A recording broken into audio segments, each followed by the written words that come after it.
Praise the lord. ఈరోజు మన లేఖన భాగము యోహాను సువార్త 9వ అధ్యాయము 17వ వచనం చదువుకుందాం. కాబట్టి వారు మరలా ఆ గుడ్డివానితో, అతడు నీ కన్నులు తెరిచినందుకు నీవు అతని గూర్చి ఏమనుకుంటున్నావని అడగగా, ఆమేన్. దేవునికి స్తోత్రం. హల్లెలూయా. మన ప్రభువును ప్రియరక్షకుడైనటువంటి యేసుక్రీస్తు నామములో మీ అందరికీ ప్రత్యేకమైన వందనాలు తెలియజేస్తున్నాను. హల్లెలూయా. ప్రియమైన దేవుని బిడ్డలారా, ఈ ఉదయకాలము మిమ్మల్ని ఇలా కలుసుకోవడాన్ని బట్టి నేను ప్రభువు నామాన్ని మహింపరుస్తున్నాను. మిమ్మల్ని సజీవులుగా నిలిపిన దేవుడు, మీ ఆయుష్ను పొడిగించిన దేవుడు, నన్ను కూడా సజీవుడిగా నిలిపి నా ఆయుష్ను కూడా పొడిగించాడు. దేవుని స్తోత్రం. మీ విషయంలో దేవుడు నమ్మదగినవాడు, నా విషయంలో దేవుడు నమ్మదగినవాడు, నా విషయాలు అందరి విషయాల్లో ఆయన నమ్మదగినవాడు. He so faithful. యెహోవా అందరికీ ఉపకారి. ఆయన ఎవరికి అపకారి కాదు, ఆయన ఉపకారి అనే సంగతిని మీకు జ్ఞాపకం చేస్తున్నాను. దేవుని స్తోత్రం. హల్లెలూయా. ఈ దినాల్లో మీరు స్థానిక సహవాసంలో అనగా ఆదివారపు ఆరాధన కార్యక్రమంలో, అంతేకాకుండా శుక్రవారపు ఉపవాస కూడికలు కావచ్చు, శనివారం సిద్ధపాటు లేదా కనిపెట్టు కూడిక కావచ్చు, వారం మధ్యలో బైబిల్ స్టడీలు కావచ్చు, వీటిలో వెళ్తూ మీ స్థానిక సంఘంలో ఎదుగుతున్నారని నేను భావిస్తున్నాను. వాక్యంలో ఎదగాలి, ప్రార్థనలో ఎదగాలి, ఆత్మలో ఎదగాలి, వాక్యం నేర్చుకోవాలి, తెలుసుకోవాలి. వాక్యంలో లోతైన సత్యాలను మనం తెలుసుకోవాల్సినటువంటి అవసరత ఉంది. దేవునికి స్తోత్రం. రండి, మనం ఈ సమయంలో దేవుని వాక్యాన్ని ధ్యానించుకుందాం. దేవుని వాక్యాన్ని ధ్యానించుకోవడానికి ముందుగా ప్రభు సహాయాన్ని, పరిశుద్ధాత్మ సహాయాన్ని కోరుకుంటూ, ఆయన నడిపింపును కోరుకుంటూ చిన్న ప్రార్థన చేసుకుందాం. ప్రభుని అడుగుదాం, మాతో మాట్లాడమని అడుగుదాం. మనం ఒక్కొక్కరితో దేవుడు మాట్లాడాలి. దేవుడు మోగవాడు కాదు, దేవుడు మాట్లాడేవాడు, మాట్లాడే స్వభావం కలిగినవాడు. ఆయన మాట్లాడకుండా ఉండడానికి ఆయన శిల కాదు, ఆయన విగ్రహం కాదు, ఆయన రాయి కాదు, ఆయన జీవము కలిగిన దేవుడు, ఆయన ఆత్మ అయినటువంటి దేవుడు. కనుక మనతో మాట్లాడతాడు. దయచేసి తలలోంచండి, కళ్ళు మూసుకోండి, చిన్న ప్రార్థన చేసుకుందాం. పరిశుద్ధుడమైన మా దేవా, మీకు వందనం చేస్తున్నాం. శాంతి టీవీలోని ఆయన హెచ్చవలసి ఉన్నది, హీ మస్ట్ ఇంక్రీజ్ అనేటువంటి కార్యక్రమంలో మీ దాసునిగా వాక్యాన్ని బోధించడానికి మీరు నాకు ఇచ్చిన అవకాశాన్ని బట్టి మిమ్మల్ని స్తుతిస్తున్నాం. ఇది యెహోవా ఏర్పాటు చేసిన దినం. ఇది మంచి దినం అని మేము భావిస్తున్నాం. ఇది మంచి దినం ఎందుకంటే మాకేదో ఆర్థికమైన లబ్ధి వస్తుందని కాదు, కానీ ఈరోజు మీరు మాతో మాట్లాడబోతున్న దినం, మాట్లాడినటువంటి దినము, అదే సమయంలో మమ్మల్ని వాడుకోబోతున్న దినము, మమ్మల్ని మాట్లాడించబోతున్నటువంటి దినము. మీ నా మహిమార్థమై ప్రభా, ఈ దినమంతా మాకు ఆశీర్వాదకరంగా మార్చబోతున్నందుకు మీకు వందనం చెల్లిస్తున్నాం. దేవా, మీకు వందనాలు. సకల పరిశుద్ధుల కొరకు, సార్వత్రిక సంఘము కొరకై మీకు వందనాలు. మా పట్టణాల కొరకు, దేశాలు, రాష్ట్రాల కొరకు ప్రార్థన చేస్తున్నాం. మా నాయకుల కొరకు ప్రార్థన చేస్తున్నాం. ప్రభువా దేవా, మీకు వందనాలు చెల్లిస్తున్నాం. మా దేశ ప్రధానమంత్రి, రాష్ట్రపతి, ఉపరాష్ట్రపతి, ఇంకా గవర్నర్లు, కలెక్టర్లు, మేయర్లు, ముఖ్యమంత్రులు, అందరి కొరకు, మా నాయకుల కొరకు ప్రార్థన చేస్తున్నాం. ఈ దినాల్లో చక్కటి పరిపాలన అందించడానికి మీ దాసుల్ని ఆయన మీ జ్ఞానమును, మీ శక్తిని అనుగ్రహించి మీరు వాడిని వాడుకోమని అడుగుకుంటున్నాం. ప్రభువా దేవా, మీకు వందనాలు చెల్లిస్తున్నాం. శాంతి టీవీలో ఈ కార్యక్రమం వీక్షిస్తున్న వారందరి కొరకే మీకు వందనాలు. యూట్యూబ్లో వీక్షిస్తున్న వారందరి కొరకే మీకు వందనం చేస్తున్నాం. ప్రసార సమయంలో, స్ట్రీమింగ్ సమయంలో చూస్తున్న వారు ఉన్నారు. తర్వాత కొన్ని రోజులకో, 2-3 రోజులకో, 10 రోజులకో, నెలకో, 2 నెలలకో ఈ కార్యక్రమాలు చూడబోతున్న వారందరి కొరకే మీకు వందనం చేస్తున్నాం. ప్రభువా దేవా, మీకు వందనాలు చెల్లిస్తున్నాం. దీని వెనకాల ఉండి ప్రార్థిస్తూ సహకరిస్తున్నటువంటి Gideon mission church Shantinagar Nellore వారిని బట్టి మీకు వందనం చెల్లిస్తూ, ముందున్న సమయం మీరు మాకు ఆశీర్వాదకరంగా మార్చమని, మీ మాటలు వినబడుతున్నప్పుడు ఎవ్వరూ నిర్లక్ష్యం చేయకుండా వాటి యందు లక్ష్యం ఉంచగలుగుటూ సహాయం చేయమని యేసుక్రీస్తు నామములోనే ప్రార్థించగలుగుతున్నాం పరమ తండ్రి. ఆమేన్, ఆమేన్, ఆమేన్. దేవునికి స్తోత్రం. మీ అందరికీ ప్రత్యేకమైన వందనాలు తెలియజేస్తున్నాను. రండి, మనం దేవుని వాక్యాన్ని ఆలోచిద్దాం. గత ఎపిసోడ్లో అనగా నిన్నటి ఎపిసోడ్లో అనగా 987 ఎపిసోడ్లో మనం అనివార్యమైనటువంటి ఇర్రెసిస్టబుల్, అన్అవాయిడబుల్ థింగ్స్ గురించి మనం మాట్లాడుకున్నాం. స్వస్థత కొరకు పయనించడం ఇక తప్పదు. ఆయన ఆజ్ఞాపించాడు, చేసి తీరాల్సిందే. అతను ప్రయాణం ఆరంభించాడు.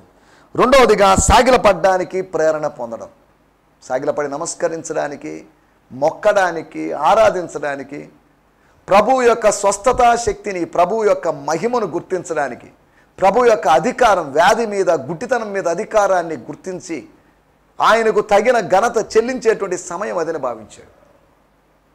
లూకాసు వార్త 8వ అధ్యాయంలో రాయబడింది, తాను మరుగై ఉండలేదని ఆ స్త్రీ గ్రహించింది. గ్రహించి వణుకుచూ వచ్చి ఆయన దగ్గర సాగిలపడినట్టుగా మనం చూస్తున్నాం. దేవుని స్తోత్రం, హల్లెలూయా.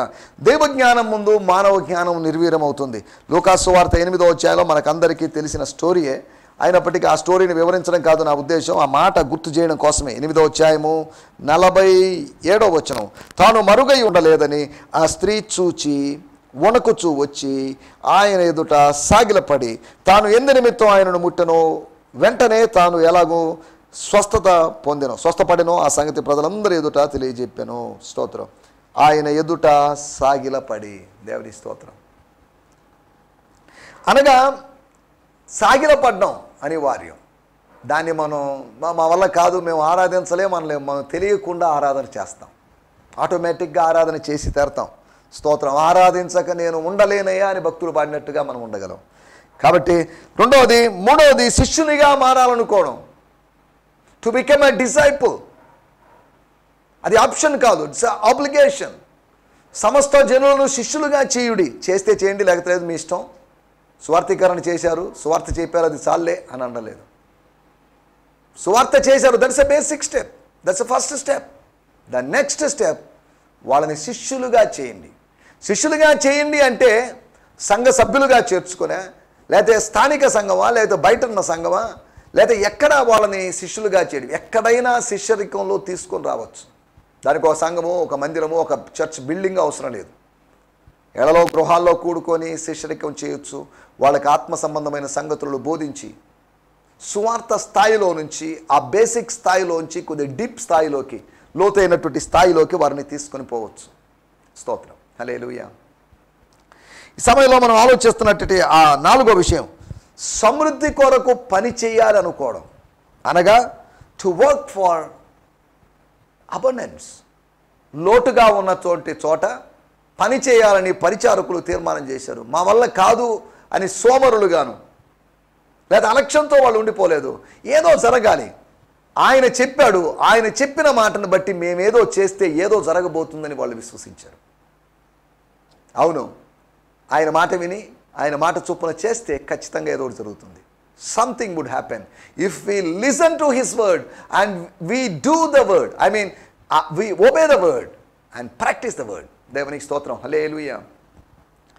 తర్వాత 5వదిగా, ఆ స్త్రీ తనకు ఆజ్ఞాపించబడకపోయినప్పటికీ, యేసుప్రభు చెప్పదామా మీ ఊరు వాళ్ళందరికీ చెప్పకూడదా, ఒక గ్యాదరింగ్ పోగు చేయకూడదా, లేకపోతే కొంతమందిని పోగు చేయకూడదా, ఒక చిన్న మీటింగ్ పెట్టకూడదా అని ప్రభు అడగలేదు. కానీ ప్రజలను ముందుగా పాంప్లెట్లు వేసి పంచినటువంటి స్త్రీ ఏం కాదు, అప్పటికప్పుడు జనాల్ని మనం తీసుకొచ్చింది.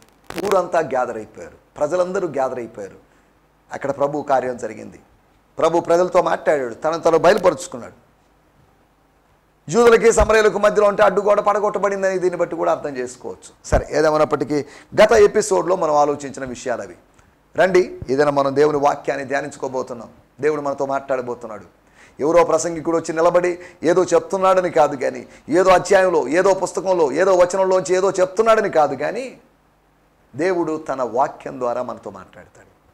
He want to speak to us through his word and through his servant. తన దాసుని ద్వారా, తన దాసుని నోట్లో తన మాట ఉంచడం ద్వారా, తన ఆత్మశక్తి చేత మాట్లాడించడం ద్వారా తన ప్రజలతో ఆయన మాట్లాడతాడు.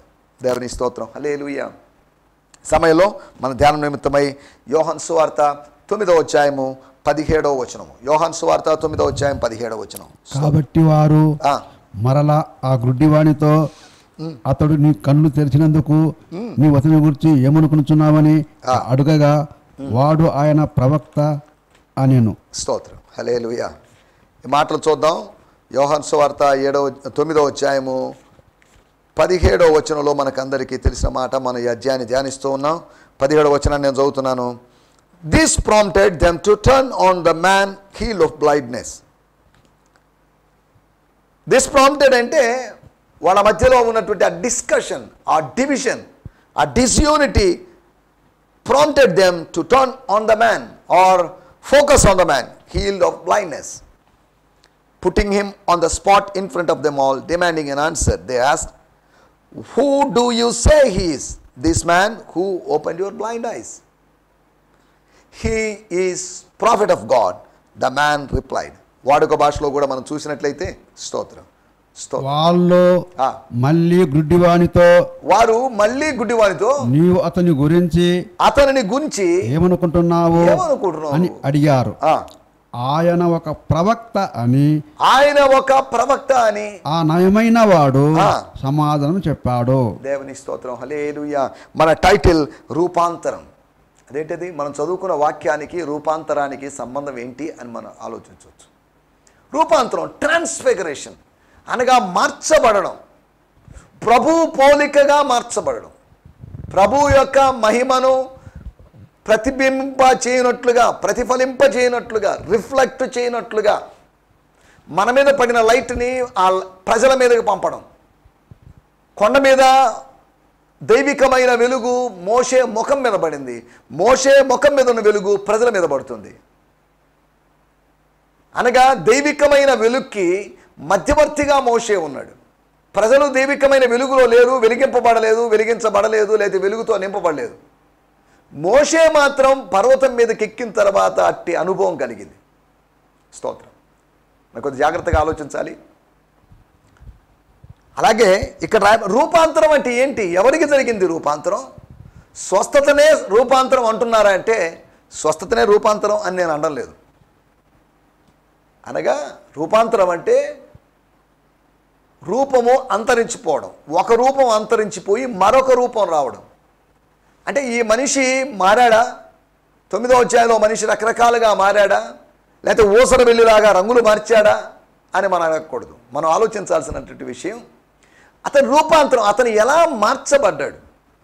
మనకందరికీ తెలిసిన ఒక మాట ఉంది, మానవులని హ్యూమన్ బీయింగ్స్ అన్నారు. ఒక తత్వవేత్త చెప్పినట్టు విషయం ఏంటంటే హ్యూమన్ బీయింగ్స్ అనేది కరెక్ట్ కాదు. We are not human beings but we are human becomings అని చెప్పాడు. బీయింగ్ అనే మాట తీసేసి బికమింగ్ అనే మాట పెట్టాడు. మనం ఉన్నవాళ్ళం కాదు, అయ్యేవాళ్ళం. మానవత్వంలో ఉన్నవాళ్ళం కాదు, మానవత్వాన్ని పరిపూర్ణంగా ప్రదర్శించగలిగేటట్లుగా మారేవాళ్ళం. We are not human beings but human becomings అన్నాడు.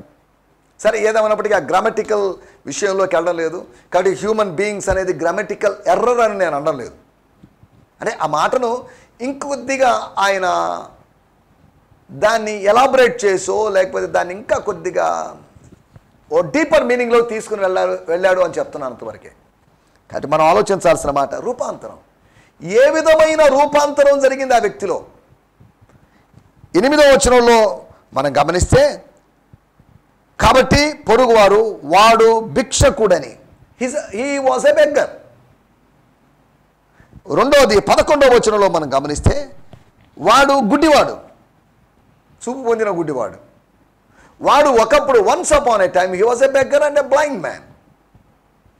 అతనికి 2 పేర్లు లేకపోతే 2 బిరుదులు ఉన్నాయి. అతని పేరు ఇక్కడ రాయబడలేదు. సెలిడోనియస్ అనే అతని పేరుని మనం గత ఎపిసోడ్లో చెప్పుకున్నాం. అతనికి 2 బిరుదులు 2 పేర్లు ఉన్నాయి. భిక్షగాడు అతని వృత్తి, his profession. He became a professional beggar and he was a born blind. పుట్టుకతోనే గుడ్డివాడు. ఇవి అతనికి ఉన్నటువంటి క్వాలిఫికేషన్స్. కానీ ఇటువంటి వ్యక్తిని దేవుడు ఎలా మార్చాడు అని మనం కొద్దిగా ఆలోచించబోతున్నాం. మొట్టమొదటిగా 17వ వచనంలో మనం గమనిస్తే వాడు లేకపోతే మరలా ఆ గుడ్డివానితో నీ కనులు తెరిచినందుకు నీవు అతని గురించి ఏమనుకొనుచున్నావు అని అడగ్గా వాడు ఆయన ఒక ప్రవక్త అని చెప్పాడు. నంబర్ 1, మొట్టమొదటి విషయం, అతను ఒక సాక్షిగా మార్చబడ్డాడు. రూపాంతరం అంటే అతను సాక్షిగా మార్చబడ్డాడు. He was transformed into a witness. ఒక టెస్టిమోనీ చెప్పే విధంగా, ఒక సాక్ష్యం చెప్పే విధంగా. దేవునికి స్తోత్రం, హల్లెలూయా. అడుక్కునేవాడు సాక్ష్యాలు చెప్పడు. అడుక్కునేవాడు సహాయం కోరతాడంతవరకే కానీ, అమ్మా నేను సాక్ష్యం చెప్తానమ్మా వినండమ్మా, నేను పాట పాడతానమ్మా వినండమ్మా, నేను ఇంకేదైనా చెప్తానమ్మా, సత్యం తెలియజేస్తానమ్మా అంటే అడుక్కునేవాడిని ప్రామాణికంగా తీసుకోరు, వాడిని పట్టించుకోరు. వాడు ఎప్పుడైతే వాడి జీవితంలో చూపు వచ్చిందో, వాడు గుడ్డివాడిగా ఉండి చూపు పొందాడో, ఇక భిక్షగాడిగా ఉండకూడదని నిర్ణయించుకున్నాడేం మరి.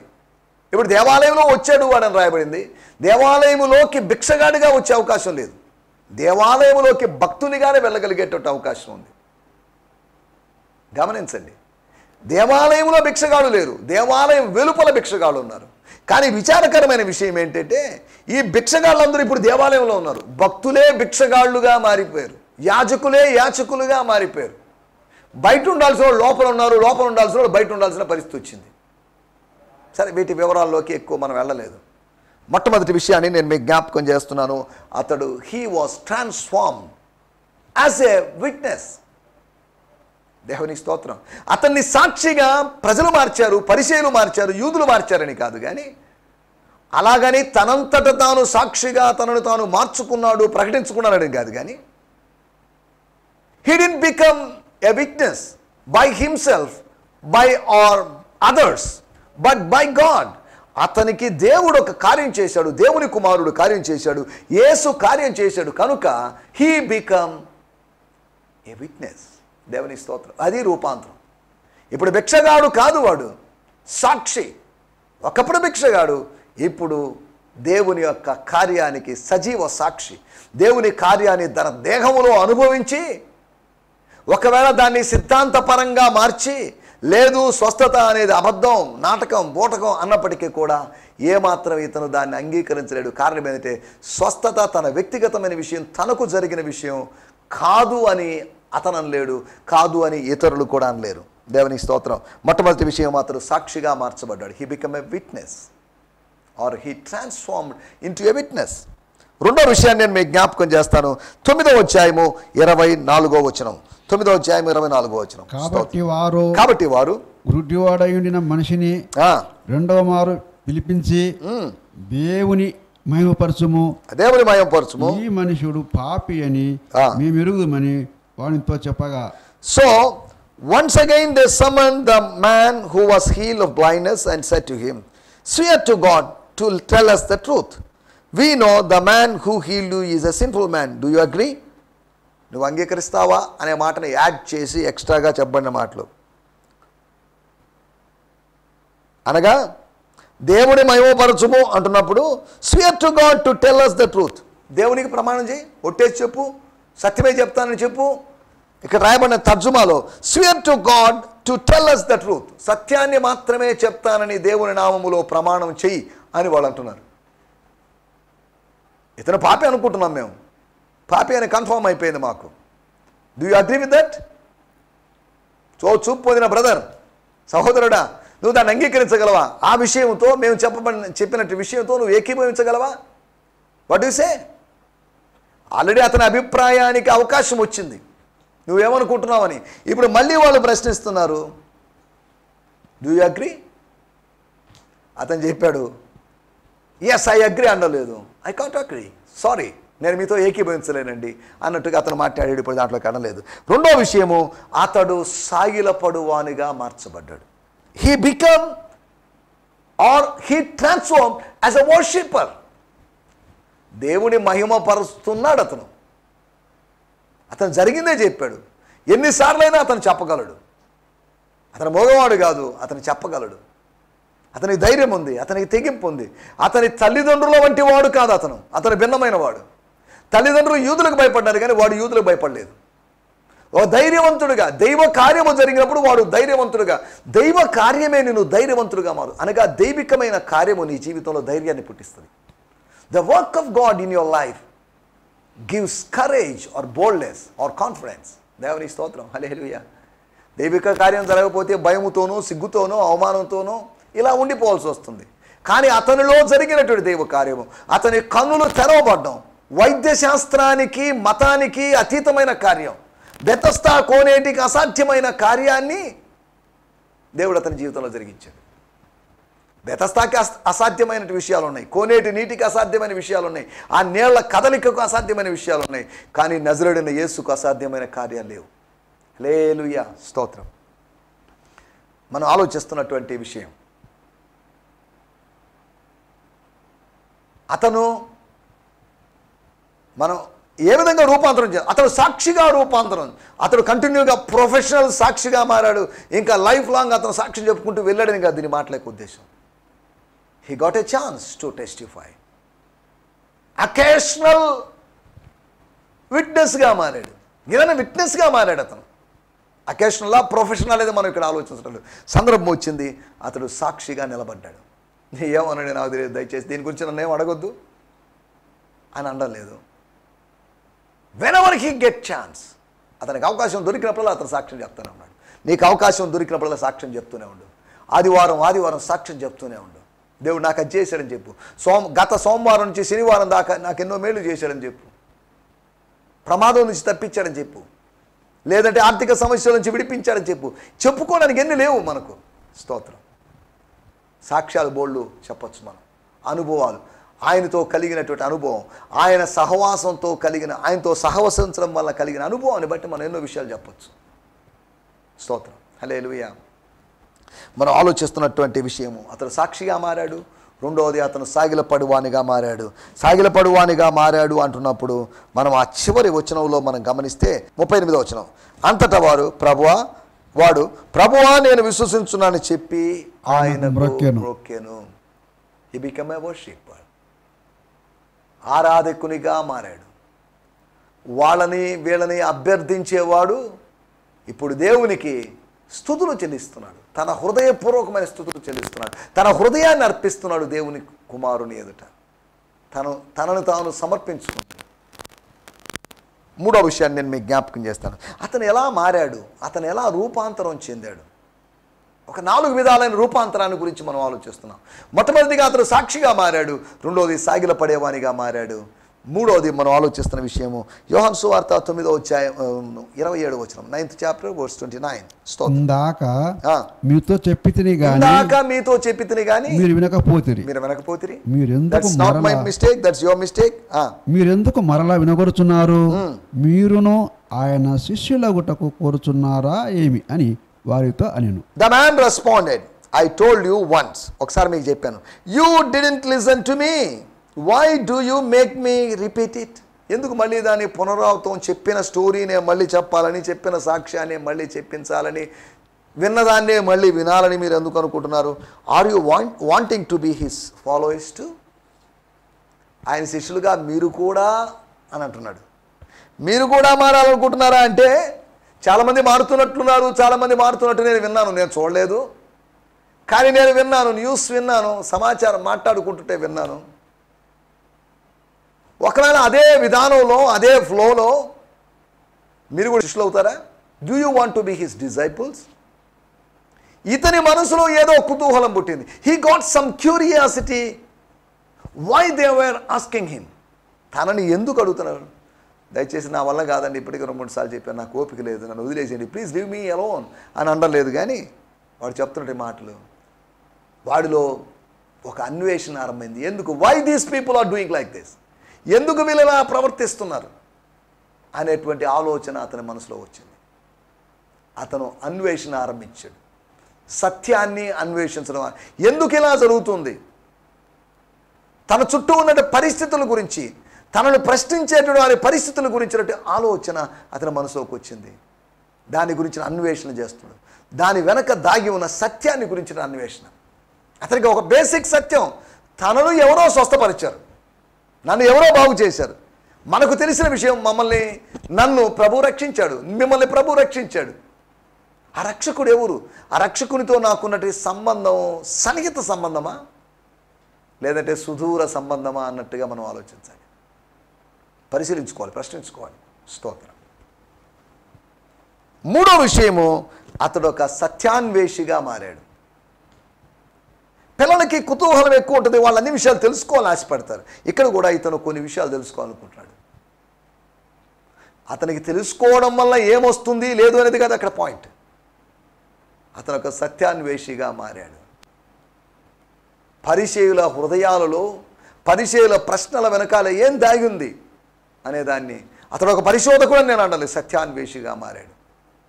దేవుని వాక్యంలో సత్యాన్ని కనుగొన్న తర్వాత, సత్యమైన యేసుని కనుగొన్న తర్వాత మనం కూడా వాక్యంలో దాగిన సత్యాన్ని అన్వేషించేవారుగా ఉండాలి.